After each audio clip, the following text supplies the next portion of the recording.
Salut à tous et bienvenue sur Terra Occultis. Sur cette petite chaîne YouTube, je vais vous présenter une de mes passions au travers d'un filtre pop culture et fun, le paranormal. Sur le net, on m'appelle le plus souvent LM, donc n'hésitez pas dans les commentaires à m'appeler ainsi, je vous répondrai avec plaisir. Petit disclaimer rapide, je ne vous donnerai pas mon opinion sur ce que je vous présente, sauf cas exceptionnel. Je préfère que vous pensiez par vous-même. Voilà, la minute chiante est terminée, passons aux choses sérieuses.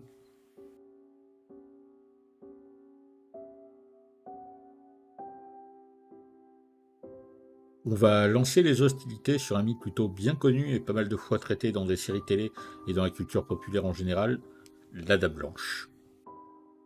La Dame Blanche, qu'est-ce que c'est? La base, pour la plupart des mythes en parlant, est une apparition de type fantomatique. Souvent donc une apparition fantomatique blanche, soit une longue robe ou robe de chambre ou une forme indistincte, mais tout de même blanche ou grise. En quoi cette histoire de fantôme est-elle différente des autres histoires d'esprit?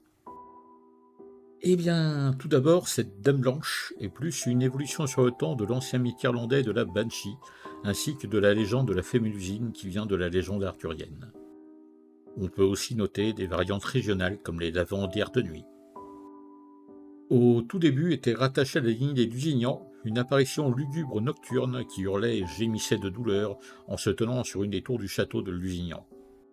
Cette manifestation annonçait la mort d'un membre de la famille souvent très proche. Ce fantôme de Dame Blanche était donc une sorte de messagère de la mort, une annonciatrice.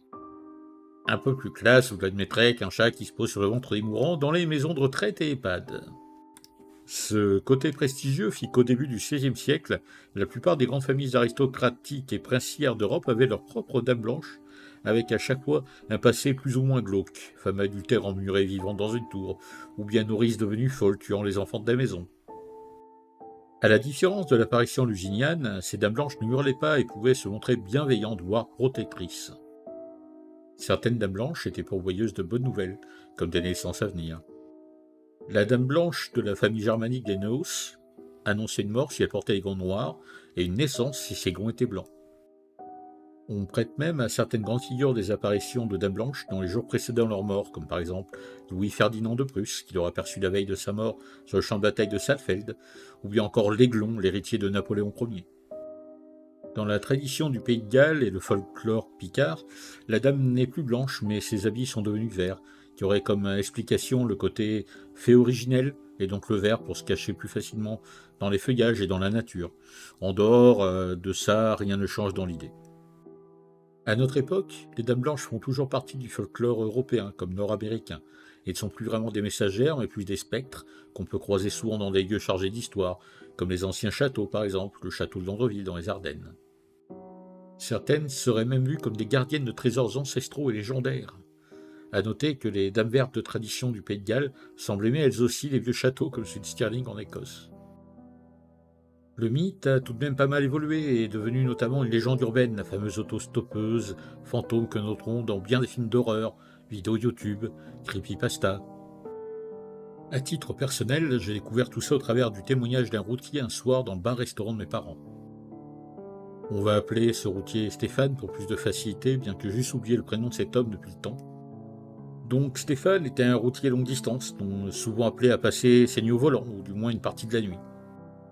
De son propre aveu, il avait accepté cet état de fait car il était célibataire sans enfant et espérait comme ça faire un maximum d'argent. 2 semaines donc avant que je le rencontre, Stéphane avait vécu quelque chose qui lui faisait un petit peu regretter ce choix de vie tellement il avait été choqué. Une nuit, alors qu'il était sur une route en Allemagne, Stéphane vit sur le bas-côté une fille plutôt jolie et courte vêtue qui faisait du stop. Il se fit donc gentleman et s'arrêta pour proposer avec un allemand assez mauvais de lui faire un bout de chemin. La jeune femme accepta et grimpa donc dans la cabine du camion.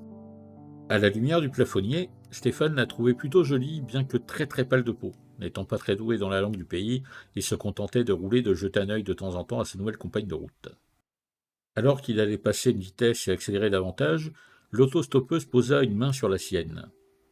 Son contact glacial lui causa un sursaut et il retira sa main sans passer sa vitesse. Un hurlement strident résonna soudainement dans la cabine du camion, et sous les yeux paniqués de Stéphane, il n'y avait plus que du vide sur la place passager. Il dut s'arrêter sur le bas-côté pour reprendre ses esprits et écourta sa nuit de route. Ce témoignage résume plutôt bien ce qu'est devenu le mythe de la Dame Blanche de nos jours. Elles sont toujours messagères, mais sont la plupart du temps des contemporaines. Il existe de très rares cas d'autostoppeurs fantômes qui soient des hommes. Dans l'exemple témoignage que je vous ai donné, l'autostoppeuse était présente peut-être pour protéger Stéphane d'un mauvais virage ou d'un piège quelconque de la route. Toutefois, les dames blanches ne seraient pas toutes bienveillantes, et certaines essaieraient de reproduire les circonstances de leurs accidents. Dans les campagnes françaises, certains croisements de nuit sont réputés être hantés. Ce côté agressif est bien entendu repris dans les films et séries ayant une connotation horreur ou surnaturelle. Supernatural démarre l'histoire des frères Winchester en leur faisant chasser une dame blanche.